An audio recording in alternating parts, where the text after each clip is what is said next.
গ্রামীণ টেলিকমের কর্মীদের লভ্যাংশের ২৫ কোটিরও বেশি টাকা আত্মসাতের অভিযোগে গেল বছরের ৩০ মে মামলা করে দুদক।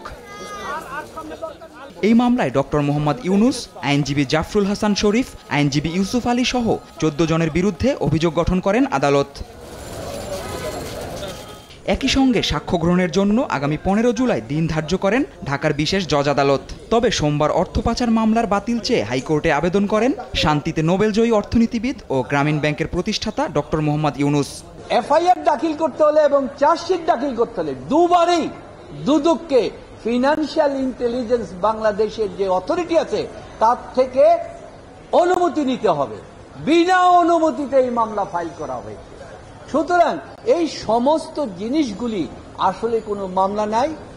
শ্রমিকের টাকা পেয়েছে এবং কোনো ভুক্তভোগী কোনো শ্রমিক এসে অভিযোগ করে নাই যে আমি টাকা পাই নাই, সবাই পেয়েছে।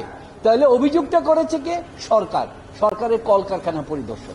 অপরাধের উপাত্ত আছে বলেই অভিযোগ গঠন করেছেন আদালত। আইনি লড়াইয়ের জন্য কমিশন পুরোপুরি প্রস্তুত বলেও জানান দুদকের আইনজীবী। একটি ইনভেস্টিগেশন, একটি তথ্যের ভিত্তিতে অনুসন্ধানপূর্বক এফআইআর করেছে, চার্জশিট হয়েছে। চার্জশিটের পরে একটা কম্পিটেন্ট আদালত আর মামলা আমলে নিয়েছে এবং অথরিটি চার্জ গঠন হয়েছে। ঠিক সাক্ষ্য গ্রহণের আগ মুহূর্তে এসে ওনারা একটা ফ্যাক্সিশনে দাখিল করলো, ওনারা দাখিল করতে পারে, যাতে আমরা একটি ভীত সন্তুষ্ট এই কারণে সাক্ষীটা যেন ওই দিন না নিতে পারে। কিন্তু আমরা প্রস্তুত, আমরা আইনি মোকাবেলা করব। বিচারপতি নজরুল ইসলাম তালুকদার ও বিচারপতি কাজী ইবাদত হোসেনের হাইকোর্ট বেঞ্চে মঙ্গলবার আবেদনটির ওপর শুনানি হবে। জুবায়ের রাজিন, দেশ টিভি, ঢাকা।